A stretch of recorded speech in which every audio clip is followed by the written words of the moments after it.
In this lesson, you will learn about the basic audio clip effects and audio track effects in Premiere Pro. Similar to applying video effects to individual clips, you can also apply audio effects to individual clips. Over here in the Effects panel, if you drill down on the audio effects, you'll see there is a range of audio effects at your disposal. And if I wanted to make a little frequency adjustment on one of these clips here, I could do that. I would come over here and I would search for something like EQ, and I would bring that in and apply that to this clip. And then over here in the effects controls, I would make some adjustments here. In this case, this effect has a little pop-up here. So I would probably do something like apply a little low cut. I would add just a little bit of those high frequencies back because the microphone is located under Cheryl's shirt here, so it's losing some of those really high frequencies. And then I might take a middle frequency, somewhere around maybe 370 or 360 hertz, and I would pull that down a little bit, just a hair. And now check out what this sounds like. Recipe for chocolate chip cookies that left something to be desired. It can be daunting trying to find just the right recipe. And now listen to the difference when it's off. Cookies that left something to be desired. It can be daunting trying to find just the right recipe. I think it makes it sound pretty nice. The problem is, just like with those video effects, what if I wanted this audio effect to apply to multiple clips? Unfortunately, master clip effects do not work with audio. If I hit F here and I bring up the master clip and I try to apply an EQ to it, you can't. This is only for video effects. But there's another way, and it's very, very easy. And if you come up to Window here, come down and select Audio Track Mixer. Now, you may have noticed that there's also an audio clip mixer on here. Let me just pull that over so it's right next door. These mixers do a different thing. The audio clip mixer is essentially another way to make volume adjustments on individual clips. So with this clip selected, you can see that the volume is showing right here at 0 decibels. Watch what happens when I hit the home button. Now it's at -infinity. And if I play this clip, you can see that this fader here did a little fade up exactly like what these keyframes are doing down here on this clip. Most of the time, I never use this audio clip mixer panel because I prefer to just drop keyframes in here and adjust the volume that way.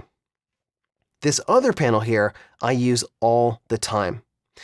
This represents the volume on the track level, which means instead of making adjustments to individual clips, what I can do is make adjustments to everything on this track, which in audio makes a heck of a lot of sense. If I had a project with multiple microphones and multiple people speaking, it would make sense to keep all of those microphones on the same track. So if I had Cheryl speaking, I would keep her on audio track number 1. If I had Bob speaking, I would keep him on audio track number 2. And the reason is I can apply effects that will be suitable for Cheryl's voice and Bob's voice individually, and it'll apply to the entire track. And to do that, I come over here to the audio track mixer, and there's a little twirl down right here, which is the Show, Hide, Effects, and Sends. So I click that, and now I have this sort of effects rack here that I can click and then add effects. So if I wanted to add that EQ here, I'd come down to Filter and EQ, and then add that EQ. And now if I double click on it here, I can make those same adjustments. Now, if you want to find out more about why I'm making these particular adjustments, I have an entire course dedicated to audio processing for video, and you can find that on tutsplus.com. For right now, I just want you to understand the process of applying these track effects and clip effects and not be so caught up in the why I'm making these particular adjustments, because that's outside the scope of this course. So with those adjustments made, now if I play this track... Have you ever had a recipe for chocolate chip cookies that left something to be desired? It can be daunting trying to find just the right recipe. It will sound exactly like when I applied this effect and I made these adjustments to this individual clip. But now this EQ is applied to everything on this track. So if I jump to a later time... And the standard 375 degrees because we're making extra large cookies, so we want to take the low and slow approach. This EQ is applied here as well. So you can use these audio track effects to apply your audio to everything on the track, and that's very, very useful. Typically, what I will do is I'll apply an EQ, and then I'll come down here and I'll grab something like a dynamics processor. And this will help me to just level out the dynamic changes in this track. So it essentially takes the louder stuff and it squishes that back down to a quieter level and then brings everything else up. So it reduces the dynamic range so that it's just a little bit easier to listen to. So I'm going to rewind here and just dial in a few settings. A recipe for chocolate chip cookies that left something to be desired. It can be daunting trying to find just the right recipe. Not flat, not too dry, delicious flavor, picture perfect, and best of all, easy. Hi, my name is Cheryl Ziegler, and in this video, I'm going to show you how to make big bakery-style chocolate chip cookies. First, let's go over the ingredients. You will need 2 cups of all-purpose flour, half a teaspoon of baking soda, half a teaspoon of kosher salt, 3/4 of a cup. So I'd make some adjustments with the compressor until I thought it sounded right. And you may have noticed while I was making those adjustments that these little red lights over here on this meter lit up. These are audio clip indicators, which means that the audio has reached a very bad level. It has either met or exceeded the 0 decibel mark. And in digital audio, we can't have anything go past 0 decibels because essentially what happens is the waveforms get clipped off or they get squared off and it sounds really nasty. So to prevent this, what I'm going to do is come over here to the master track, which is right here, and I'm going to apply another dynamics processor. I'm going to double click to open it. I'm going to take off the compressor and I'm going to turn on the limiter and turn up the threshold to maybe -2. And that's it. And now, no matter how loud any track gets in this entire project, the master audio level or the master audio track will never get louder than -2 decibels. All the other tracks are routed to this master channel. You can see that right here.